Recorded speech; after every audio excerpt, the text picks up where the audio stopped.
Ce chapitre va vous aider à identifier ce qui est du bruxisme de ce qui ne l'est pas. Car la plupart des symptômes du bruxisme sont des signes d'appel très généraux, qui peuvent avoir de multiples causes en dehors du bruxisme. Cela vous permettra de reconnaître le bruxisme à partir de la description de symptômes chez vos patients et de leur dire sur quoi vous allez pouvoir agir. En effet, c'est la concordance d'un faisceau de symptômes du bruxisme qui va vous aider à dire ou pas si le patient présente un bruxisme. Mais si vous avez un seul symptôme, méfiez-vous, ce n'est peut-être pas du bruxisme. Il faut toujours douter de son diagnostic. Ensuite, on va encore tordre le cou à une idée reçue sur le bruxisme qui voudrait que tous les patients qui bruxent aient de gros muscles, de gros masséters qui se verraient d'un simple coup d'œil. Alors oui, c'est vrai pour le bruxisme en grincement, et vous entendrez sûrement le terme en anglais de grinding, car l'exercice de contraction isotonique favorise un développement de la musculature. Les muscles sont bien nourris correctement par le mouvement qu'ils vont créer, ce qui améliore l'apport vasculaire, et dans le bruxisme en serrement ou en clenching, c'est complètement différent, l'exercice est effectué en contraction isométrique, ce qui perturbe la vascularisation à court terme. Ça augmente l'accumulation de métabolites et des crampes à long terme, ce qui va faire une fonte musculaire et des douleurs pour une quantité de travail équivalente. C'est pour cela que vous ne retrouverez pas de gros masséters chez les patients qui souffrent de leur bruxisme. Au contraire, les muscles sont en général atrophiés et très raides. On retrouve de petites cordes musculaires très dures et douloureuses à l'examen clinique chez ces patients. La principale conséquence du bruxisme, ou le principal symptôme, c'est la douleur musculaire. On a vu comment elle apparaissait dans la diapo précédente, et lorsqu'elle est installée, on parle de douleur myofaciale. Attention à l'orthographe, on parle bien du fascia, F-A-S-C-I-A, du muscle, et pas de la face, parce qu'on est dans le sujet. Voici les principales caractéristiques de cette douleur. À l'interrogatoire, le patient vous décrit une douleur de moyenne à forte, type tension, serrement, compression. La douleur peut se localiser au niveau de n'importe quel muscle de la face, même si en général les principaux muscles douloureux sont par ordre d'importance, les masséters, les ptérygoïdiens latéraux et les temporaux. En général, le patient vous décrit bien ces douleurs. Elles s'aggravent avec le stress ou à l'effort, ce qui vous permet de faire facilement un diagnostic dans la plupart des cas. En fonction du degré d'atteinte, le patient pourra avoir mal après un effort prolongé ou dès le début de l'effort, parfois même juste en parlant. À l'examen clinique, vous allez confirmer cette hypothèse en essayant de déclencher cette douleur familière au patient. Pour confirmer le diagnostic, il faudra palper le muscle douloureux à la recherche d'une bande musculaire tendue, comme une corde, ou trouver des petits nœuds durs qu'il faudra pincer pour tester. Si le muscle n'est pas accessible, ou pour confirmer encore une fois de plus, vous pouvez réaliser un test de provocation, surtout pour les ptérygoïdiens latéraux qui sont difficiles à palper. Pour rappel, ces muscles se testent en effectuant un mouvement de latéralité contre résistance du côté opposé au muscle, comme ceci. Pour tester le ptérygoïdien latéral droit, vous allez demander au patient d'exercer une latéralité vers la gauche en forçant contre votre main. Et pour tester le ptérygoïdien latéral gauche, vous allez demander au patient de réaliser une latéralité vers la droite en poussant contre votre main à droite. En cas de douleur, en poussant vers la droite, si le patient a mal à gauche, c'est bien le ptérygoïdien latéral gauche qui fait mal. Parfois, dans certains cas bien particuliers, souvent dans un contexte psychologique fragile, on retrouvera des phénomènes de sensibilisation centrale, avec des perturbations des schémas de la douleur, pouvant provoquer des douleurs particulièrement intenses appelées des points gâchettes. Un point gâchette est une zone hyper irritable, se trouvant dans une bande musculaire tendue ou dans un fascia musculaire. Ce point est très douloureux à la palpation et peut être à l'origine de douleurs référées et de douleurs autonomiques. La douleur est dite référée lorsque la source de la douleur se trouve sur un territoire d'un tronc nerveux différent de celui qui recueille la sensibilité du site de la douleur. Ce phénomène est en fait relativement fréquent chez nos patients qui bruxent, car on l'a vu, le contexte psychologique fragile est également un élément aggravant ou déclencheur du bruxisme. On va même aller plus loin ensemble parce qu'on va essayer de détailler ces points gâchettes. Les travaux de Janet Trawell ont permis de décrire la cartographie des douleurs référées, qui sont visualisées en rouge sur les schémas, en fonction des zones gâchettes qui sont marquées par de petites croix noires. Pour arriver à trouver ces zones, elle a injecté du sérum hypertonique dans les muscles des patients sains, ce qui a eu pour effet de créer des douleurs myofaciales avec des points gâchettes artificiellement. Pour le masséter, vous trouverez fréquemment des douleurs référées au niveau des dents maxillaires ou mandibulaires, qui vont mimer des douleurs de caries très intenses, notamment à la mastication, au moment où le muscle se contracte, mais aussi à l'intérieur de l'oreille pour les points gâchettes situés dans le masséter profond, ou enfin au niveau du sourcil et à la mandibule pour l'insertion à l'angle mandibulaire. Maintenant, je suis sûr que vous vous rappelez de ce patient qui a très mal à la 16. Vous faites une radio, vous voyez rien. La dent est vivante et vous voyez pas de fêlure. Et pourtant, le patient vous dit qu'il a mal à la dent quand il mange. Bien sûr, comme vous êtes consciencieux, vous faites un test de morsure.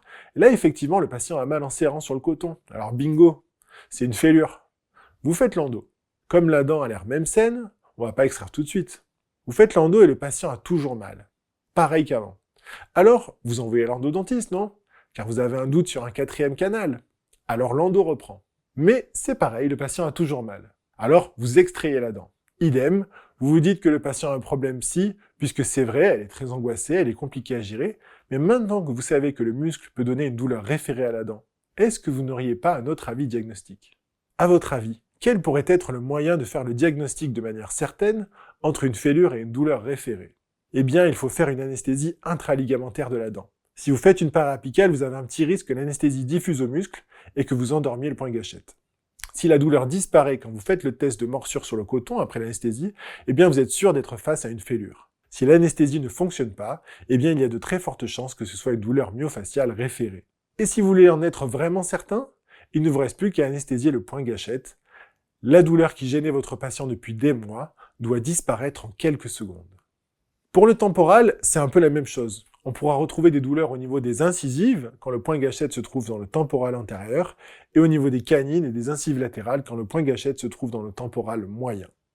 Et enfin au niveau des molaires et des prémolaires, quand le point est localisé au chef postérieur.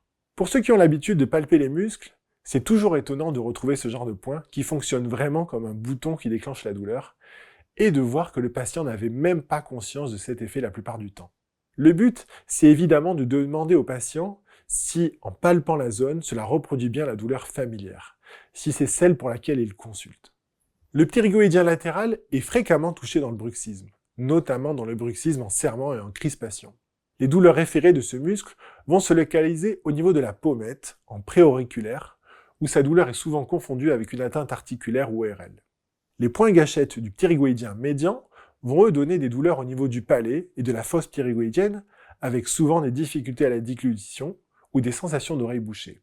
Et pour vous aider à mieux comprendre ce qu'est une douleur myofaciale, voici un petit récapitulatif avec une vidéo très bien faite. The temporomandibular joint, the TMJ, is the joint between the lower jawbone, the mandible, and the temporal bone of the skull. The TMJ is responsible for jaw movement and enables chewing, talking, and yawning. Temporomandibular disorders, or TMD, refer to a group of conditions characterized by pain in the jaw area and limited movement of the mandible. TMD may be caused by problems in the joint itself or in the muscles surrounding the joint. Problems in the joint include arthritis, inflammation, and internal derangements. When the problem is in the muscles, the condition is called myofascial pain syndrome. Myofascial pain syndrome is very common and can occur in patients with a normal temporomandibular joint. The syndrome is characterized by presence of hyper-irritable spots located in skeletal muscles called trigger points. A trigger point can be felt as a nodule of muscle with harder than normal consistency. Palpation of trigger points may elicit pain in a different location. This is called referred pain. Trigger points are developed as a result of muscle overuse. Commonly, the muscles of chewing or mastication are overworked when patients excessively clench or grind their teeth unconsciously during sleep.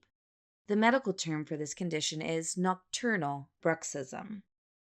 A trigger point is composed of many contraction knots where individual muscle fibers contract and cannot relax. The sustained contraction of muscle sarcomeres compresses local blood supply, resulting in energy shortage of the area. This metabolic crisis activates pain receptors, generating a regional pain pattern that follows a specific nerve passage. The pain patterns are therefore consistent and are well documented for various muscles.